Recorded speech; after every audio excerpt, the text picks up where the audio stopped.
everyone. Welcome back to Sin City Crypto. My name is David. I'll be one of your co-hosts. And today, like every single weekday, we're coming at you live from It Wasn't Really a Hurricane, Las Vegas, Nevada. On today's show, we're focusing on NFTs. Are NFTs dead? Is that a statement? Is that a question? We're going to discuss that. All metrics show that volume is down. Companies are going out of business. OpenSea is being thrown to the side, thrown into the sea. What does that mean? We're going to talk about that and much, much more. Also, do have a couple life hacks to share. And Robin, you're going to be proud when I tell you that I have found, last time we opened up the club, I went back, I watched it, and my dance moves were not that very good. So I found someone to help me with some new dance moves, and I can't wait to share with you guys who that person is. Very world-renowned choreographer, and I've spoken too much. With that being said, here's Robin. Hola! It's your boy, Big Rob, back in the house. Welcome to Sin City Crypto. If first time checking us out, well, I'm the better half of the two co-hosts here. Wow. And also, we take old, boring, and stale information and repackage it up in a fun and sexy way. I got this badass like sign that is a reference for you to hit the like button. And also, Bitcoin, is it hit 30,000 yet? It's hit under 30. Damn it. Yeah. So, how's your weekend, bro? It's good, man. I was expecting a lot of rain. I know. What kind of stupid hurricane? We actually did get a decent amount of rain. I was just sitting outside, just smoking cigars. It was nice. I'm from Virginia. I bought a cigar box, but I haven't bought any cigars yet. Nice. Yeah. Well, hey, sometimes you buy the garage before you get the car, so hey, it feels it. Never bought a garage on its own, but hey. Rocco, how was your weekend, man? No cigar. No cigars. Okay. No, but I enjoy it. I went to a little bit on the mountain hiking. It was fun. Calico Basin, right? Yeah, Calico Basin is up here. Very nice, yes. If you guys want to know what Rocco does at Calico Basin, if you're a member, you do have access to the Rocco's members only video. Go check that out, as well as mine and Robin's. Also, do want to give a quick shout out to channel sponsor Cam's Blue Wire Technology. Today's show and every show this week will be brought to you by them. If you own a business and you want to maximize your IT, your networking, your cybersecurity, you don't have the wherewithal or you just don't have the time and you want to focus on making money for your business, there is one company that's going to help you through all that, and that is Cam's Blue Wire Technology. Visit bluewiretech.com or click the link in the description of this video. Speaking of videos, I was on Twitter all weekend, as I am every day. X, yes. I was on my X all weekend. I was on X all weekend. Your wife might be watching this. She actually is watching. Babe, I love you. And you were on your X all weekend, huh? I was on X all weekend, not my X. Well, it is my X because it's my profile.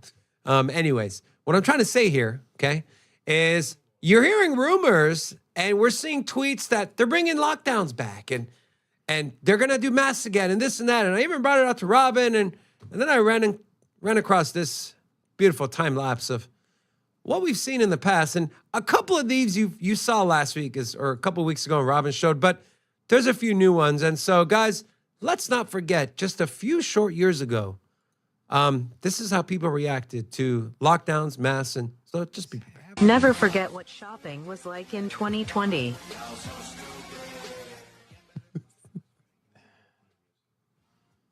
The underwear on the face, huh? What? We saw this one. This one we saw also. The ham sandwich. How many lives were saved? Yeah. How many lives? Yeah. Not sure. Now, I did mention I found a new person to help me with my dance moves. And well, Rocco? So I just, I've always wanted to be better because I'm sitting down, right? So I'm like, I got to maximize my hands. What are the correct movements? And I'm like looking at this bird. I have emailed their PR.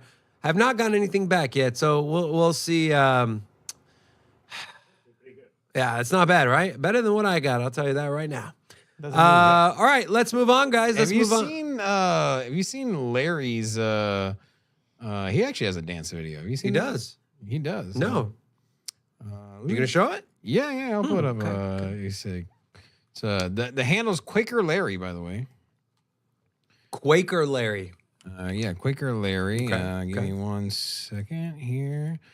I got to make sure I mute my sound here. All right, you know, while you're doing that, Robin, let me go ahead and let me show. So you have dog people, you have cat people. I'm a dog person. I'm curious to know you in the chat. Are you a dog person or a cat person? Put a dog or a cat in the chat. I want to know. I'm a dog person. I think Robin's a cat person. Rocco, are you a dog or a cat person? I'm a turtle. There's a tortugas. Yes.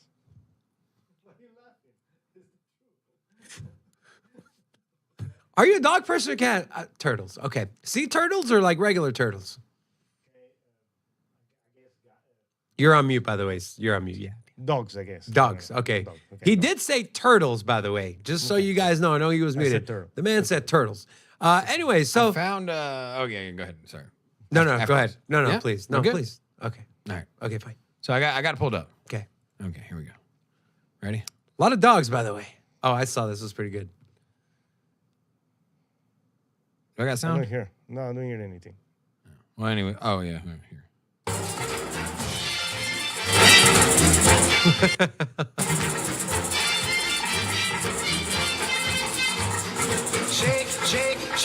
Definitely copyrighted, so I'm gonna mute that. But so yeah, you know, got a little dance moves over here with my boy. Is that on Instagram? It's on TikTok. TikTok. Okay, Quaker Yeah. Larry. Yeah, Quaker Larry. See the little handle up there? Yeah. Guys, go follow Larry. Go follow Larry. I've seen a lot of dogs in the chat. Dogs, I got a fish. Flatsmack said he's got a cat named Pablo. Interesting. Now, speaking of dogs, you know, it's one of the reasons we really love dogs. And that is just because they're free-spirited, they're funny, they do dumb stuff. Oh, man. Okay. Guys, What is this?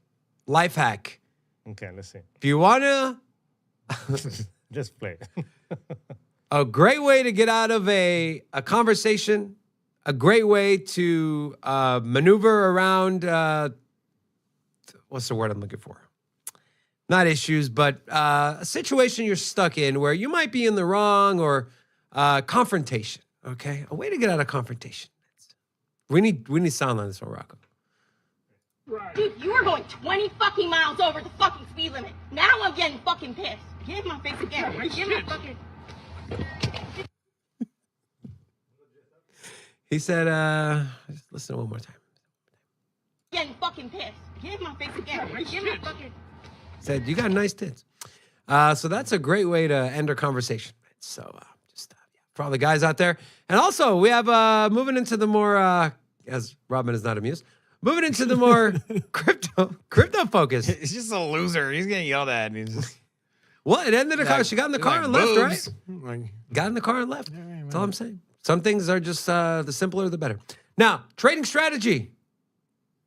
Visual representation.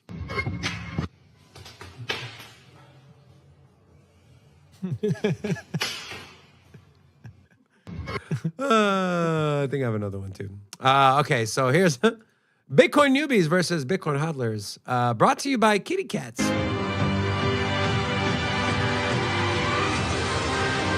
Look at that. Oh, man. Guys, be a hodler, okay? Be a hodler. And then finally, this is from Billy Marcus at Shibatashi Nakamoto. This is the founder of Doge. If people use breakup lines instead of pickup lines, what might one be? And I'll share a couple of... it's a good one. It's Greg. Greg said, hey, babe, is your name Spirit? Because I spent the last hour waiting for you to take off. So going, do you have one you like to share with us, Robin? Good, not a pickup line, but a breakup line. breakup line? Yeah. I just keep it simple. It's not me, it's you. There you go. Sound like my ex-girlfriend. Yeah. Said it's not you, it's me, and then come to find out it was me. All right, Rob, why don't you yell at some people and say some names, and then we'll move on. Okay. For sure. Yes. So we got Misco, Chaos Inc., West 632, Teresa W., L. Wright Sr., J Daz, and Burned by Saitama. to all of you. Hola! Welcome to Sin City Crypto. Also, let's hit that like button. You say burned by Saitama? Yeah. I think I was also burned by Saitama. Yes. It's a very clever name. Sorry. Now, I will say that we're going to open up the club at 175 likes. That's the limit, right? 175. Mathematically, that's impossible because we only have 99 viewers. So, guys, where's everyone at? Share the stream. But if you hit the like button, you spread awareness. That's all I got. Thank you. Thank you. Mm-hmm. Now, we talk about CBDCs not all the time on the show, but it's definitely a topic of conversation we have as news comes out. And so what we're seeing across the globe is introduction of CBDCs, CBDC pilots, and full-fledged CBDCs. We see it happening in China. We see it happening in Thailand. India is trying to do the same thing. The UK is trying to do a digital pound. And, well, we always talk about on the show how CBDC is going to completely rip away your privacy, rip away your financial freedom. And here is case in point and something that is actually happening in the world, not just anecdotal evidence or anecdotal thoughts. Under the proposed plan, Thailand is launching a digital baht, which is their currency. They're launching a digital one, and to kind of get people to get the digital wallet and to get people in the system, they're giving everyone free $280 worth of a CBDC. However, they have to spend it within 6 months and also within a 4-kilometer radius of their residence. And so this is why you have people like us on this channel and other people in the space as well talk so negatively about CBDCs, is because this is literally what they're trying to do. And the reason it's so important for us to continue to grow this space and the crypto space, because it is our only exit to a government-controlled, government-ran CBDC. Do you disagree, Robin? Crypto's the only way out. It will be. Yeah. Once cash is gone and everything's digital, CBDC, what other avenue do we have? You ever thought about, outside of the control, what CBDCs can really do? Because there's no accountability, right? But there is positive. Okay, there are good things that can come from a CBDC. Yeah. F the good things. Here's the thing. There's at this point, you're literally just removing any notion of breaks, right? There's little notion of breaks or bricks. Breaks. Okay. So you can't put the brakes on printing money, right? Here's the thing. As you remove cash from society, as you mentioned, you can, your money's going more digital. It's easier to print money and create money and inflate money and for you to just make money pop out of thin air. In the past, let's just go back to, say, the 1920s, right? To print money, you physically printed money. And at some point in the 70s and 80s, it became digital, right? And so debt became digital. Debt popped on ledgers. It became more digital. Yeah. So you could essentially create money without physically printing. And that's why, at the end of the day, we want to go to a cashless society, right? Is because then the politicians don't have to physically print any money, and for them to print money, it's so much easier. And for you to draw money and pull money out of the system is that much more difficult when you get cash. Now imagine if you had a bank run and everybody just went in and was like, "Hey, can I get $80,000 in cash?" Like, imagine a bank run where everyone went in with cash, right? The whole system would collapse even faster than it does now. Bank runs are essentially impossible if it's all digital. Exactly. Because the government can just print more liquidity, right? In the form of a digital button. Or like non-existent money moves around from bank account to bank account. There it is. Money that doesn't exist. And so as we go away from the cashless society to the digital society, at least the digital society is still represented in some form of cash, right? It has more of a cash representation than this potential CBDCs are going to be. The CBDCs are even more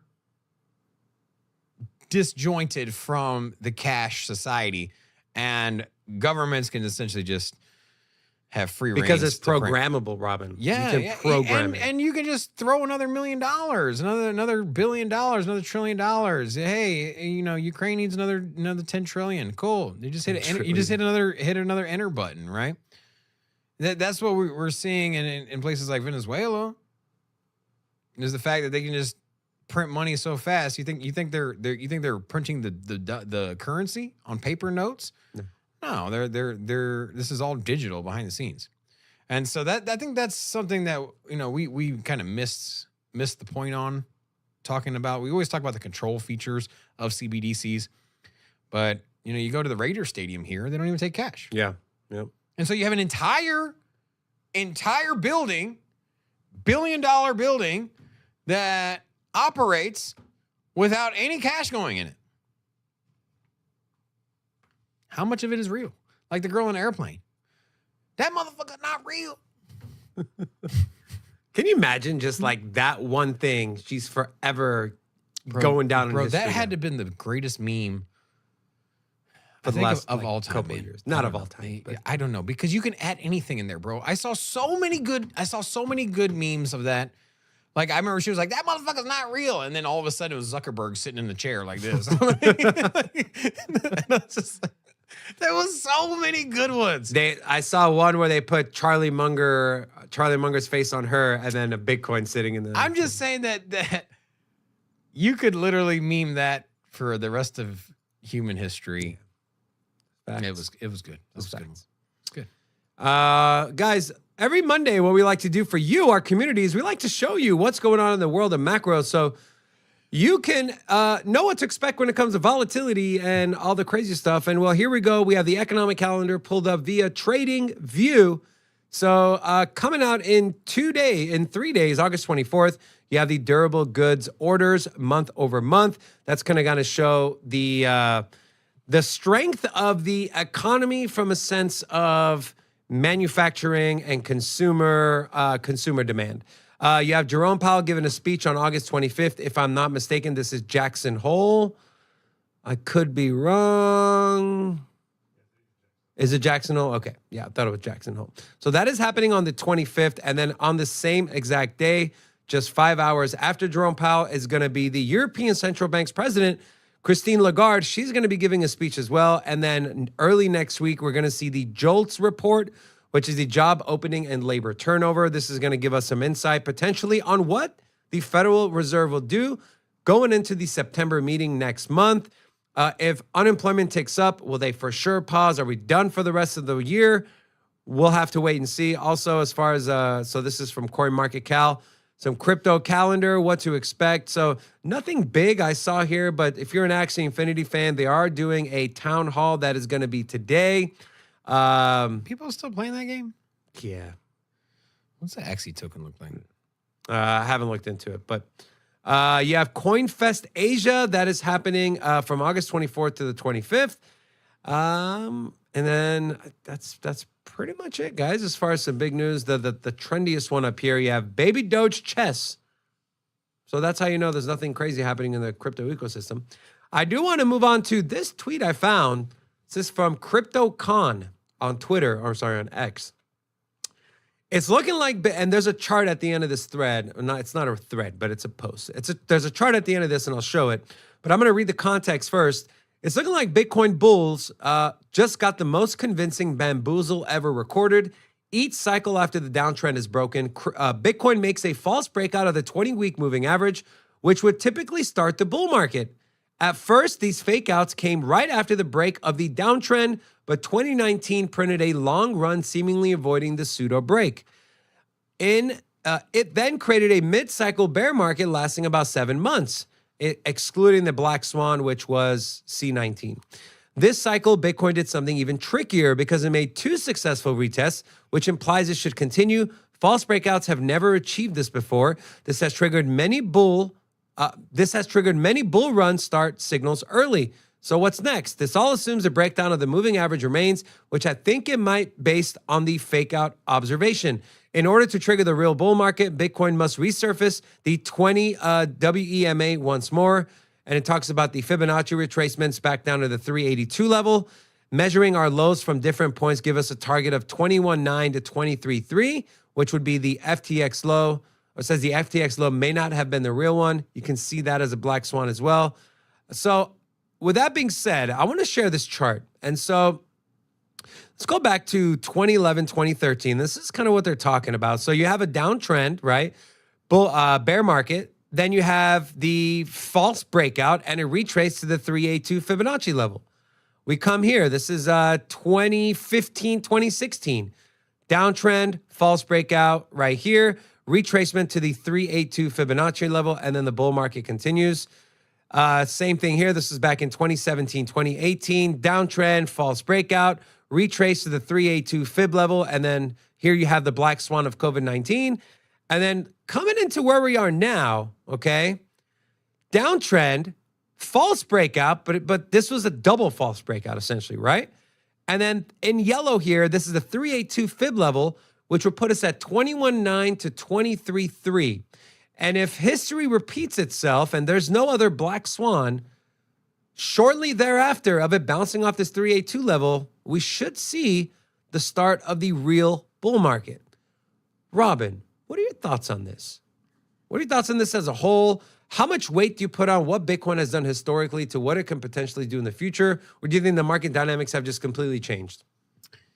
I am always a believer that it's going to do what the market doesn't expect. And all of these metrics just weren't widely adopted. The 4-year cycle wasn't widely adopted before 2020. And it was more or less brought up after the fact. Because before that, it was just the 2017, and then you went back to 2013. But 2013, Bitcoin was so young. And it's easy to look in hindsight and be like, well, it happened before, and it happens every freaking cycle. But it's just such a new asset class that, it's how much weight do you put on it, right?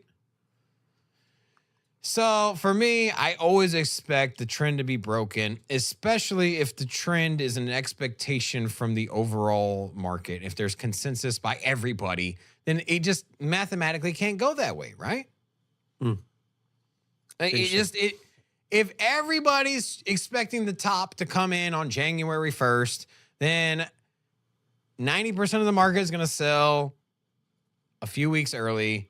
And then if you start selling a few weeks early, then that isn't the top on January 1st. The top would theoretically be December 1st, for example. And if that ends up, and then there's some other people that are going to sell before that because they're going to be like, well, people are going to probably try to sell early because they think and then that pushes it back. Anyways. Robin, that's an interesting point you bring up because as Bitcoin matures as an asset class, right, as the digital asset, and you have more data going back, well, now you're going to have people try to front run it, right? So people might come in and take a look at this chart and say, okay, at every single 382 level after these things happen, a downtrend and a fake breakout, so I'm going to front run that and I'm going to try to put all my buy orders in or long leverage positions at 21.9 to 23.3, and then whether it's high frequency traders, whether it's bots or... The thing is that there were people in the last cycle that were talking about the 4-year cycle before it was like the gospel, right? And so there were people that had that information that made moves accordingly.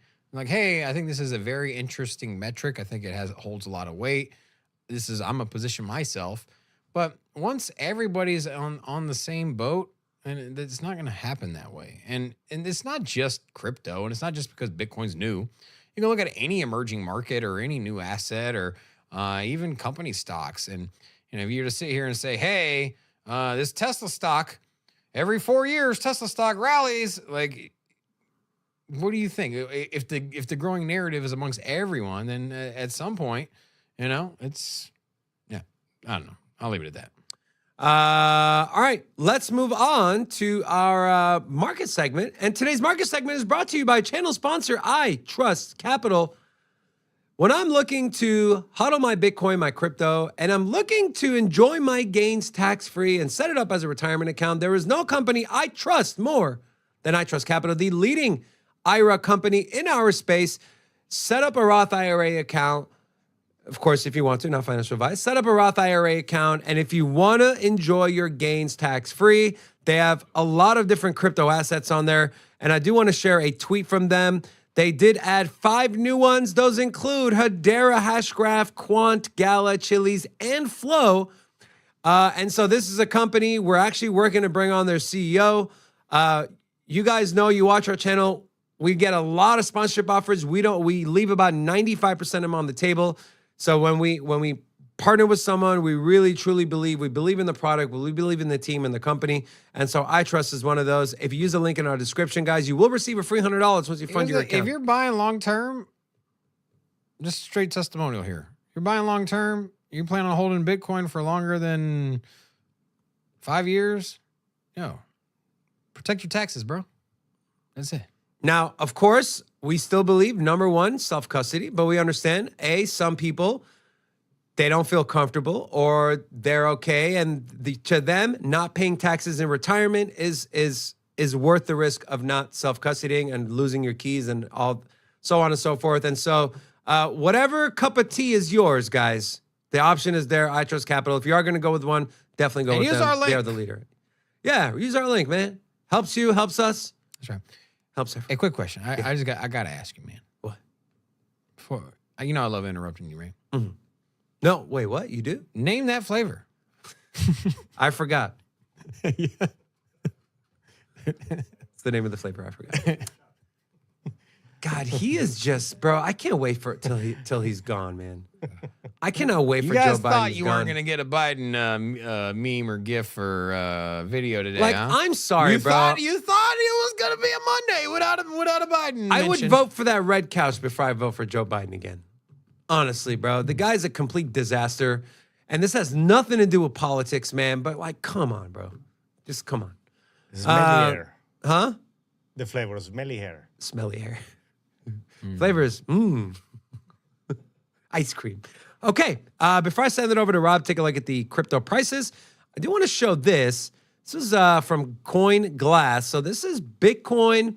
So let's take a look at the weekly returns really, really quick. We had a few big weeks this week. The first one came second week of January, where we got a 22% increase. Then we had another 26% increase in the 11th week of this month, which put us right in the end of March timeframe.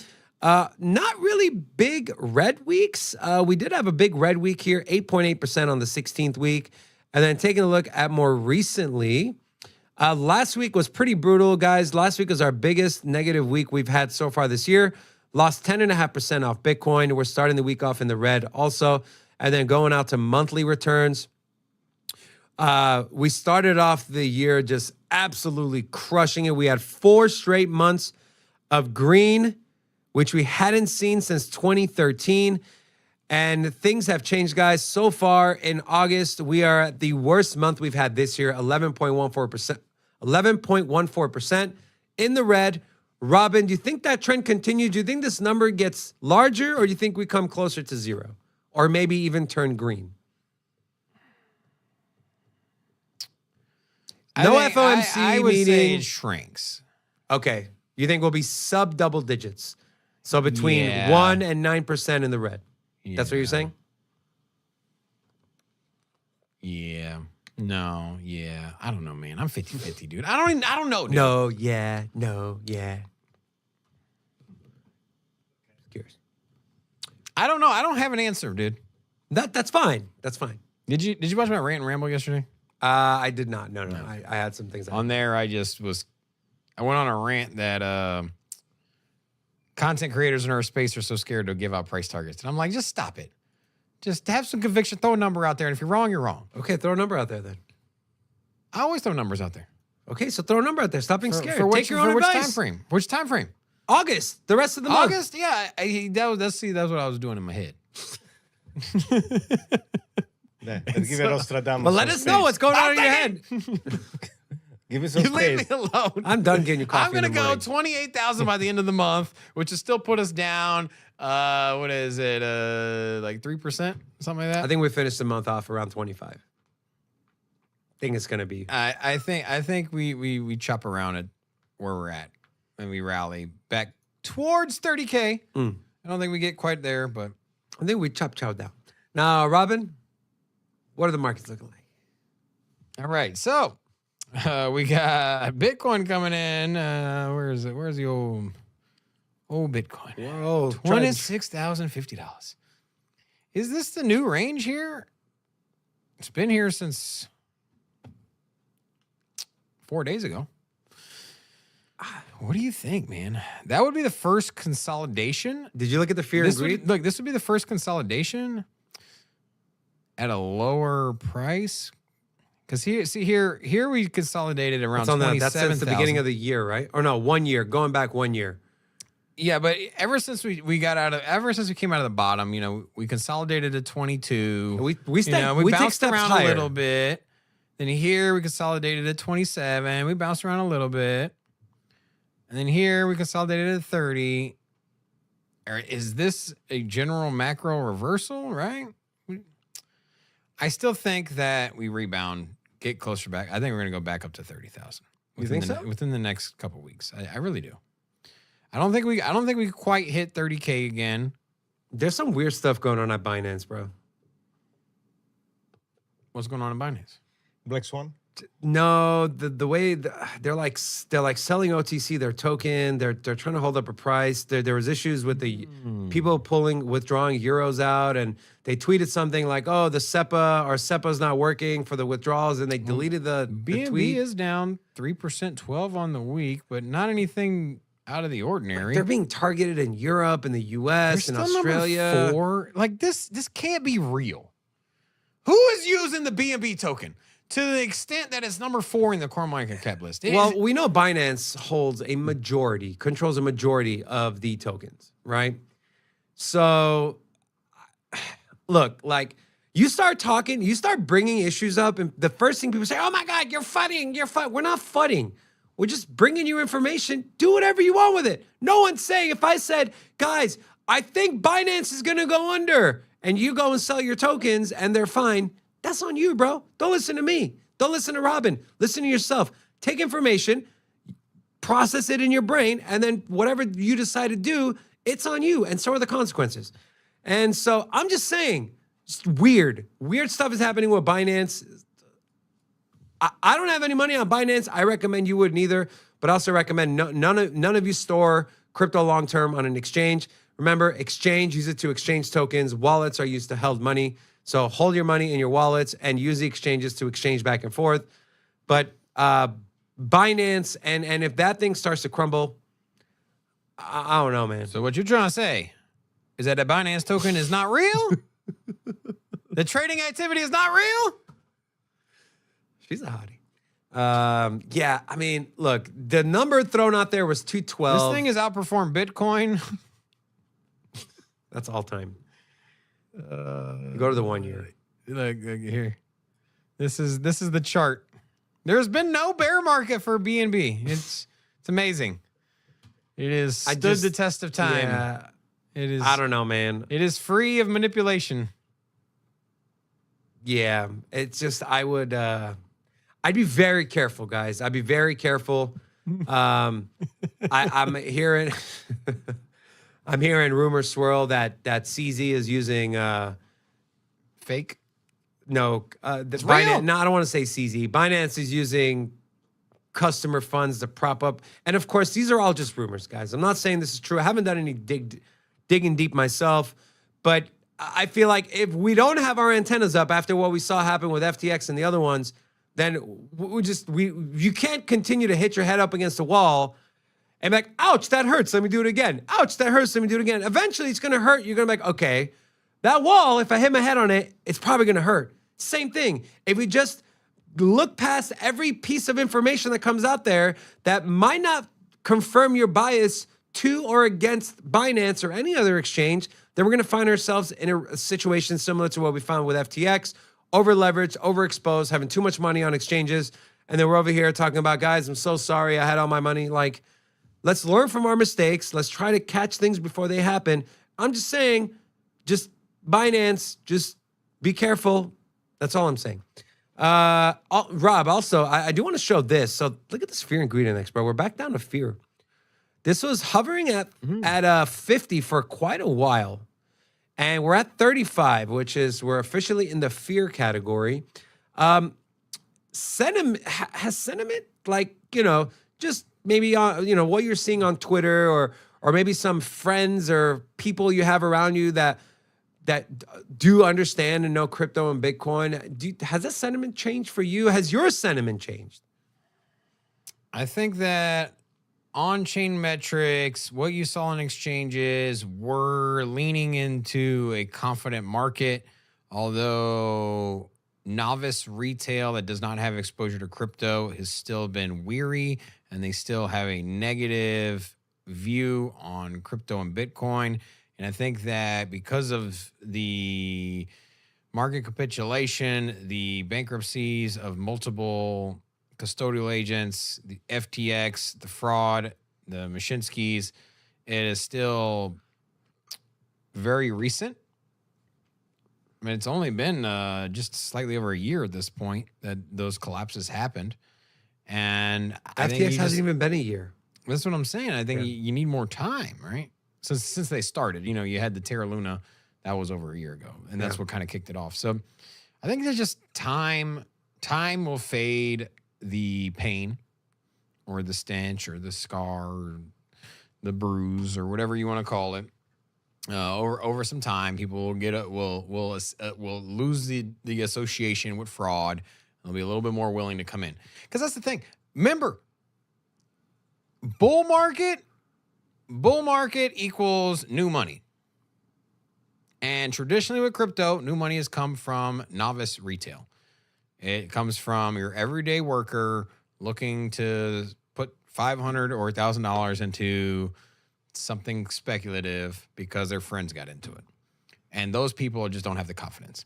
Now, I do think that the next bull market will be sparked by traditional finance. Thank you. I think that... Just going to say the same exact thing. And so... But here's the thing. When traditional finance gets in, it's going to come in layers, right? And so people are going to take their positions, right? Well, there's going to be an initial, wave. You agree to that, right? There's going to be an initial big push. It's going to come. It depends on what you do. Okay, so the way these cycles work is in the first month of a spot ETF, I think there's going to be close to $1 trillion. There's people are taking positions. Put it that way, right? You got people putting their positions and getting ready for the next bull market, right? So first you have the foundations, the venture capital. Then you have they put their positions in. They put their money in. They lock it in. They're taking their position. So venture capital. Then you have the market makers, the exchanges. They're getting their liquidity ready. They're getting all their on-board and off-board services ready. They're getting their positions ready. Then you have the whales and the high leverage, or the big investors, right? The big money, the smart money, the degens. Then they come in, they put their positions in. And then the last to come in is retail, right? Mm. And then when they come in, they're providing exit liquidity. And so then as they come in, as they start hearing about it, then the people that put their position in originally start to take profit on the liquidity, the new liquidity. And that's how markets work. It's no different. It's no different in this market than any other market, except for the one difference here is that maybe there's a little bit more volatility. Maybe this happens at a quicker instant, but it's no different than Tesla stock. I mean, maybe Tesla happened a little faster it happened in a longer duration than some of the cryptos in the cycle, but you see this in S&P markets and the traditional markets. You have a bull market and a bear market. Where do you think that money comes from? This new liquidity coming in. I mean, if you take crypto out of the equation, think about 2020. You had all that free money coming into the system, all that extra liquidity. And you had all these friends that were buying GameStop and buying stocks, and everyone was like, "Yeah, I bought Tesla." I'm like, "Have you ever bought stock before?" No. I'm like, "Good luck with that." And so that it's going to be no different. The thing is you're going to get the right now, the founders, the VCs, they've put their position in. The market makers have put their position in. Everyone, all the we know what projects are probably going to pop off next bull market. There's going to be some new ones come out of the woodworks, but essentially we know who's going to lead these races. Positions are there. Next up is the positioning of institutions. That's going to kick off the market, and then what's going to happen is the dumb retail is going to look at what's happening with the ETF and the stock market. And then all of a sudden they're going to have some cousin that trades stocks and they'll be like, yo, all the banks got crypto. This country's got crypto. Bank of America's now bought Bitcoin. There's ETFs. My 401k's got Bitcoin in it. And then what's going to happen? Retail's going to be like, wow, yeah, I want a piece of that. They're going to trickle in and it's going to be the same. So in the past, institutions weren't in part of that equation. It was just venture capital founders, market makers, then it was retail. Now there's an extra step. It's the ETF, it's traditional finance, it's the stock exchange. They're going to position next. Guys, that's a lot of money. Like when this, I want you guys to understand this. And I commented on a Twitter post yesterday, and someone said, the spot ETF is not going to have that effect on Bitcoin and ETH is going to flip Bitcoin. I'm like, you guys literally, some people just don't get it. Right now, you have financial advisors who are legally not allowed to speak about Bitcoin and crypto as an investment. So you have all these boomers, all the people, the old school investors who go to a financial advisor, who have a company like UBS and Fidelity and Vanguard that they have portfolios with, and they meet with them once every 6 months or a year, and you're like, okay, now I'm 10 years away from retirement. Or, hey, we earned 20% last year. How can we earn 25% this year or the same this year? Or how could, and now— I still don't, just to interrupt you real quick, I still don't think that 401k, that Bitcoin at this point is stable enough to securely put in a 401k. Because people cash out 401ks and the value of that is supposed to be a little bit more constant, less volatile. I think it depends on where you at in relation to when you're retiring, okay? If I'm a 30-year-old and I got 35 years to retirement, give me some Bitcoin, bro. If I'm 5 years away from retirement, okay, I might be a little more— Yeah. But I'm taking a step back. I'm thinking about it from a pension standpoint with company money and I'm telling you guys, individuals and 401ks. Yeah, I think, but I think you're going to get new money pouring into Bitcoin, and I just don't know if pensions, nonprofits, because those are going to be companies that get into it. I don't know if that's an ideal investment vehicle. That's why I do think that the exposure is still going to be pretty minute from some of these organizations. I think that you're still going to get sub 3% positioning on nonprofits and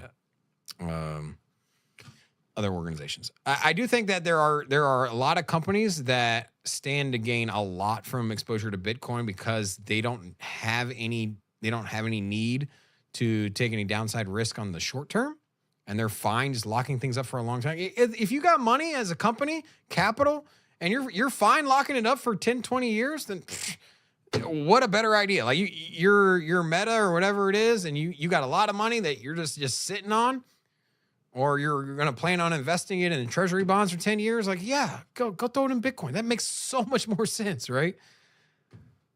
But you can argue the same thing for people who are 10 years away from retirement, who now have access to a Bitcoin product. I'm just saying in their 401ks. For pensions, I think is because the pensions are blanket, right? You got people in there that are 3 years away, 2 years away, and you also got people that are 20 years away. And Correct. So I just think that, I know the narrative is, hey, you're going to get the stock exchange listing of Bitcoin. Everybody's going to get exposure. I just don't think it's, at this point, is the best option for every business. I just think that if you need to draw on your investment, if you want to take a Bitcoin position and you need to draw on that within the next -5 years, it might not be the best place to put a big position. maybe a 0.5%. If you're a big company, maybe that's probably a little better. I think that every company should get a little positioning on Bitcoin. If you have a diverse portfolio, why not? Well, that I don't disagree with. All right, let's keep this thing going, guys. I do want to give a little shout out as well. Go ahead.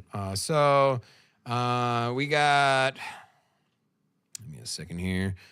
All right, we got Andre Brown, Paul Wu, Dave Digital. He threw a wrench on the end of his name, so that's why I shouted you out. Apparently, he wanted the blue one, but. Also, Ricardo Ruvo Cabra. Everything but drama. Crypto billionaire. He also mentioned he spent $250 on BTC. Nice. How are you a billionaire in crypto and you're moving $250? Hey, man. Money's money, bro. FZ Hardbogger TTC. Chris Pacino. And Pacino. Like Al Pacino? Sativa. So, to all of you, hola! Welcome to Sin City Crypto. Guys, what do you guys think about the coming up bull market? Just curious.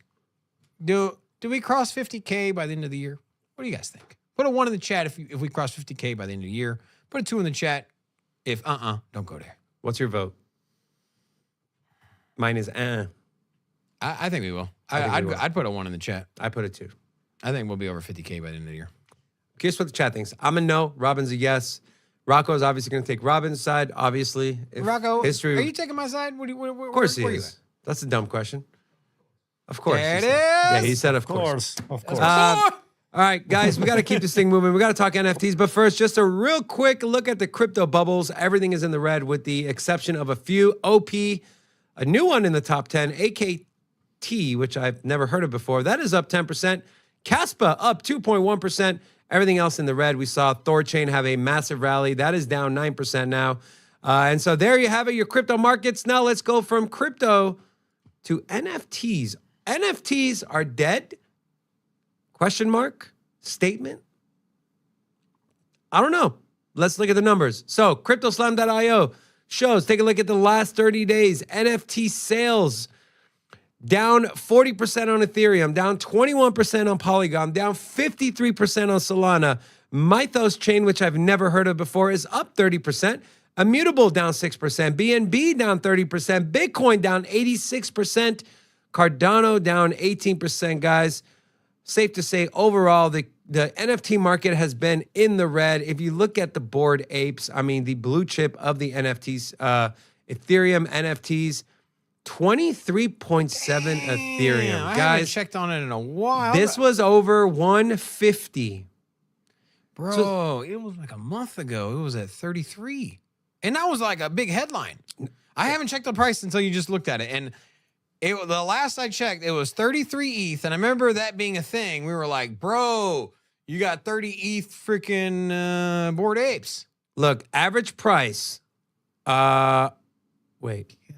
Is this August 20? Okay.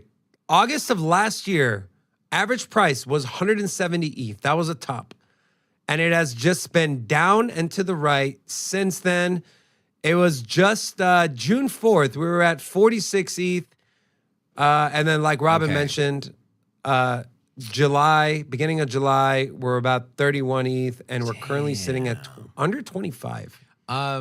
Does Bored Apes ever get over 100 ETH again? I don't know, man.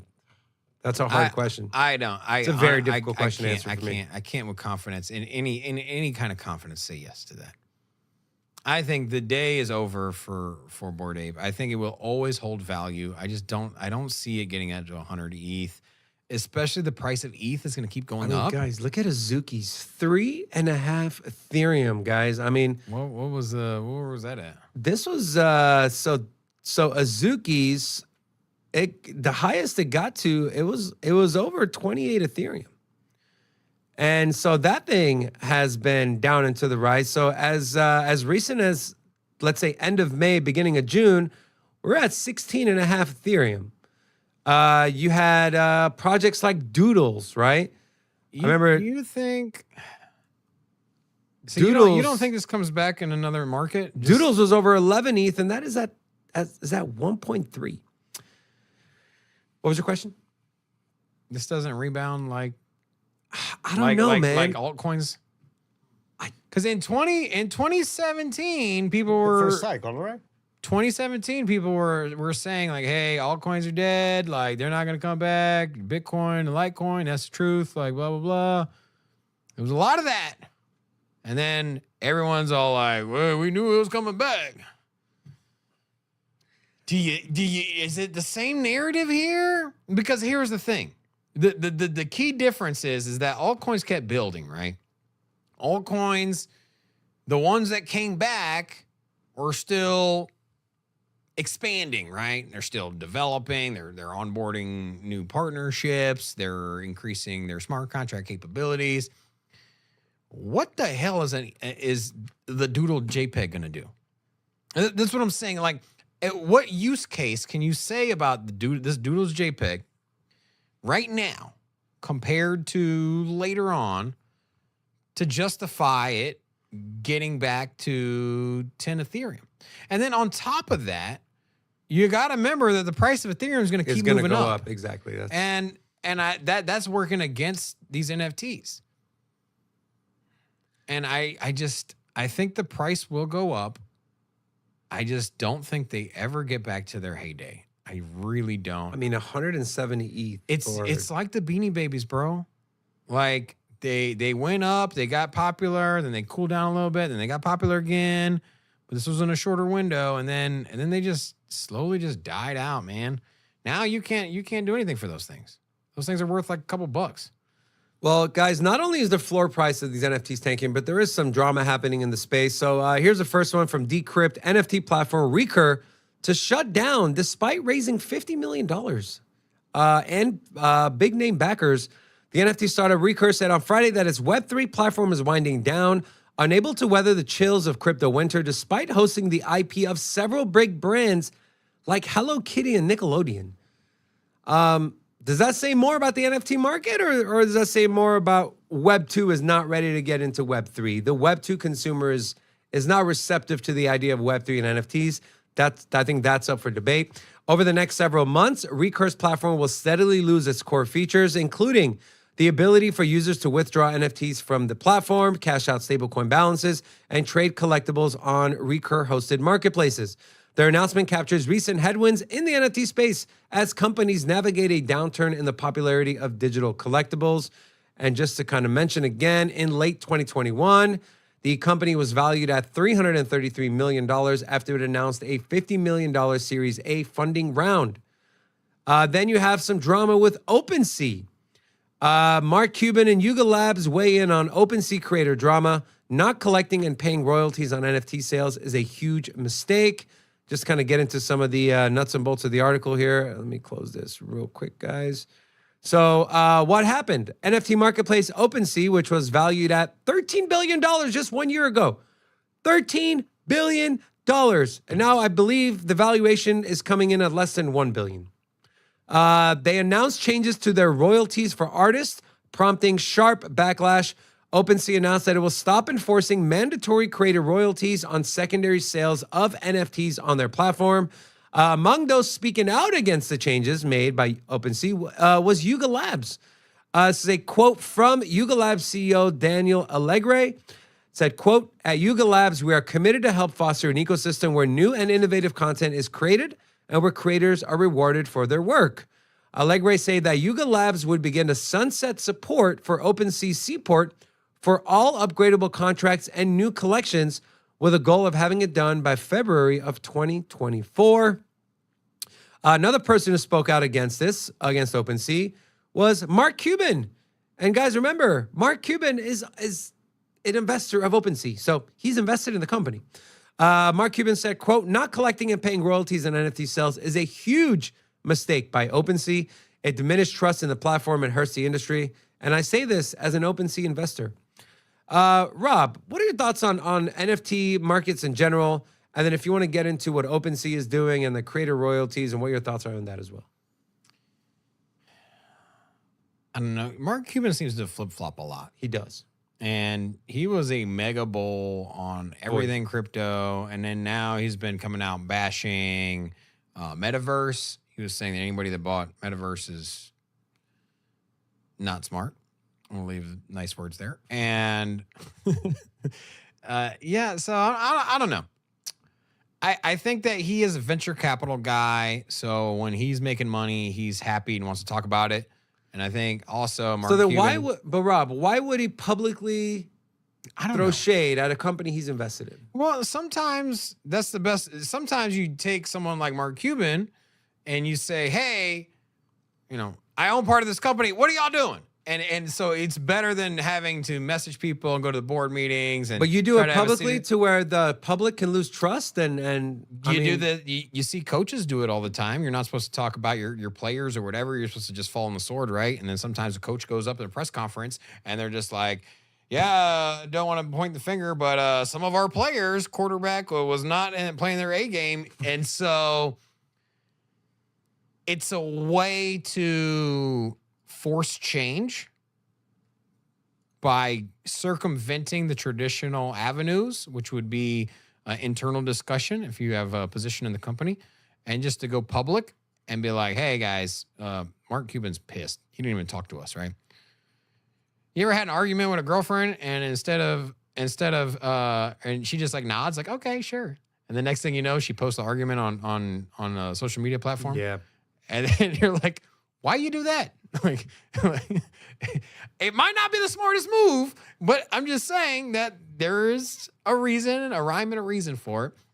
Now, as far as OpenSea's just trying to compete and they have a stain on their image. So I don't know. I mean, I don't really What are your blame thoughts them. on creator royalties, Robin? Do you think they should exist in the space? Or do you think it's too much? Like, you made your money on the mint. It's good for the space. If you don't have these royalties, it costs less for the consumer. But there's been royalties on there's been royalties on entertainment and collectibles. I'm not arguing that. I'm saying, should there be on NFTs? I'm just saying historically they have been, right? For people that make movies and songs, there's always royalties. And Morgan Freeman still receives like $20,000 a month from Shawshank Redemption and royalties. Morgan Freeman's a straight. And yeah, just like every month he just gets a check for like 20 grand. And now this was probably like 5-6 years ago. I remember him in an interview saying that. And maybe it's not as much anymore. Maybe it's fallen out of favor. But just to give you an example, that royalties is part of everyday life when it comes to creating art, as that's essentially what cinematography is and movies, and there's a space for art here. I think that there is going to be, the pendulum is always going to swing, right?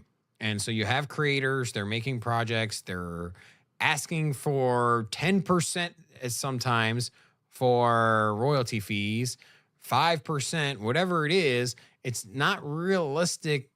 It's greedy, right? And the pendulum's always going to swing the other way. And people are going to always look at it like, yeah. I do want to, I was wrong, guys. Rarely do I say this. I was wrong. What do you think I'm wrong about, David? Everything.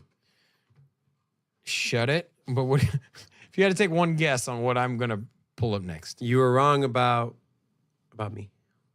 No, I was wrong about Beanie Babies. Oh. Apparently, $48,000 for this one, $14,000 for this one, $18,000 for this one.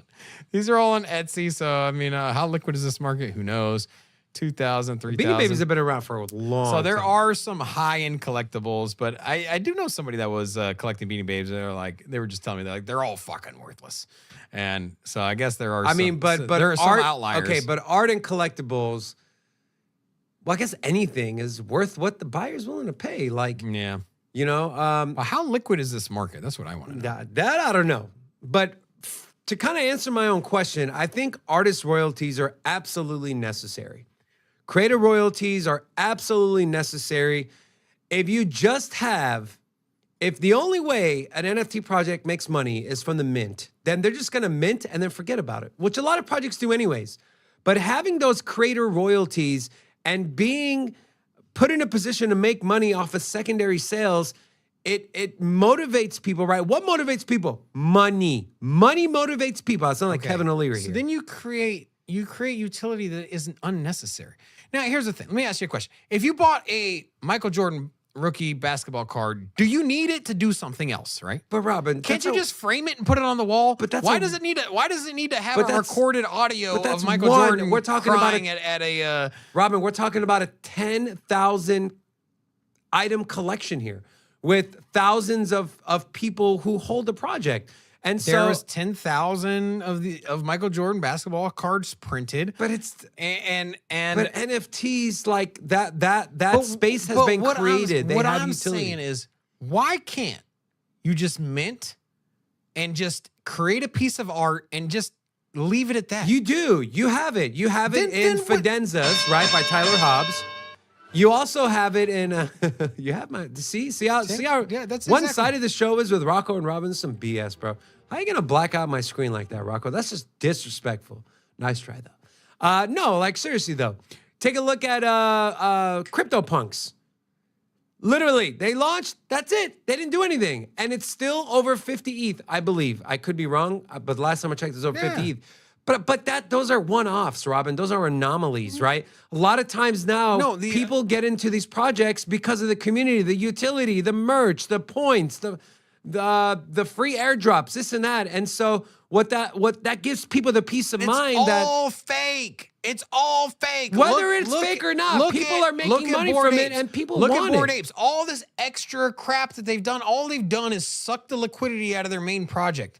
It's all they've done is this devalued. Bored Apes went from 20 ETH to 170 as they were launching the Ape token, as they were launching the Bored Ape Kennel Club, Maybe they the would have Mutant held Yop Club. Maybe they would have held on to some of that if they would have just kept their base product at what it was instead of launching the Mutant disagree. Apes and the Kennel Club and the Dookie Dash Disagree. and the Metaverse and the Dookie Ape Dash is kinda Coin and it's at some point you've just diluted the product, right? I'm in the restaurant industry. Right? When I grew up, when I went to culinary school, Wolfgang Puck was the G, bro. He was it. He was the top chef, man.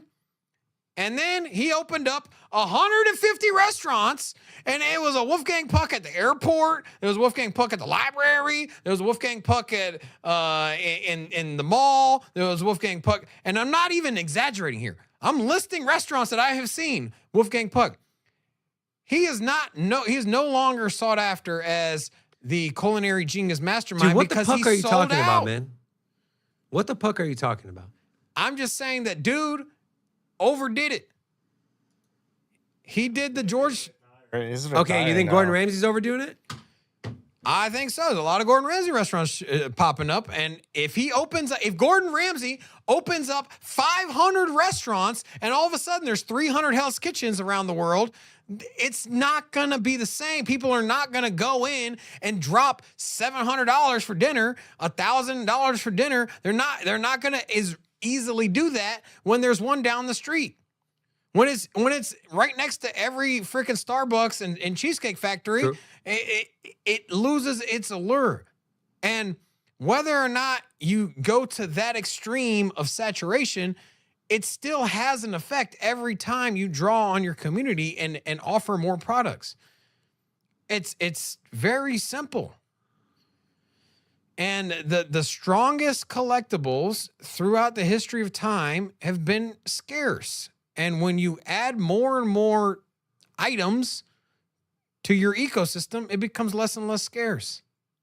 It's not complicated. This isn't even an opinion. And so what I'm saying is that, like, the pendulum swings too hard one way. You know what? There's a lot of money. Remember, 2021, people made a lot of damn money. You had crypto millionaires just out of nowhere. You had 16-year-olds, you had 18-year-olds, you had 22-year-olds, just all of a sudden sitting on millions and billions of dollars. I don't know about billions, but at least a lot of people with millions of dollars that didn't know what to do with it. And so they're like, all right, throw it in this NFT.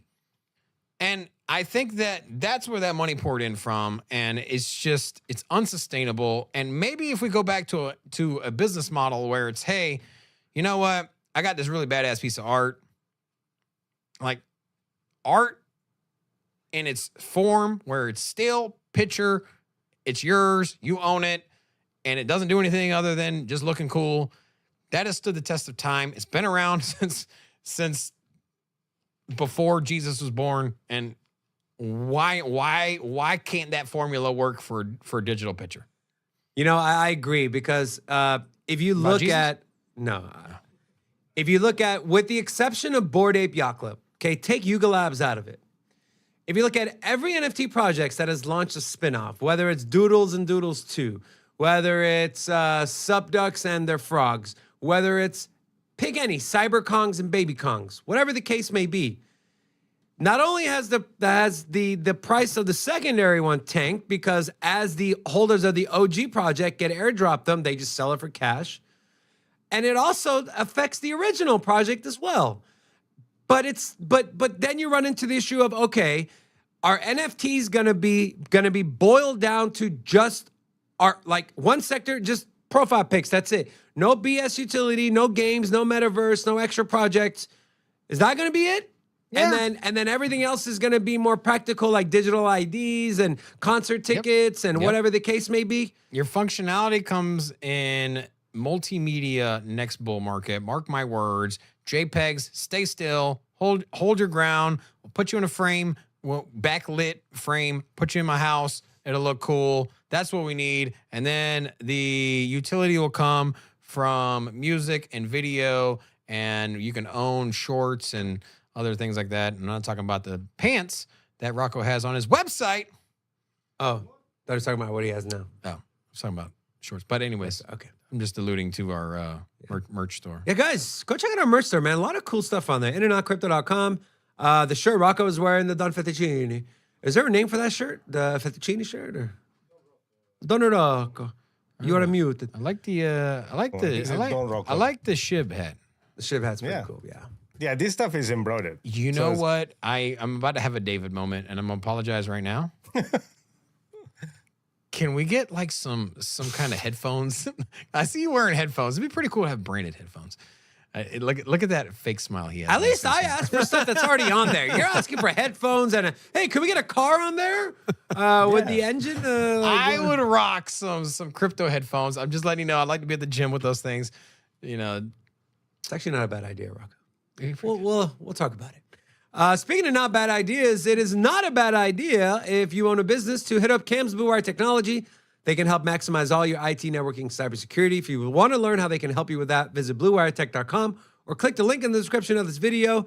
Also, guys, go follow us on all of our social medias. We're mostly active on Twitter at SinCityCrypto1. And shout out to Angry Piston, Hassan, Rain here, and Cindy Anep. Hola! And Sativa. Sativa or Indica? What kind of guy are you?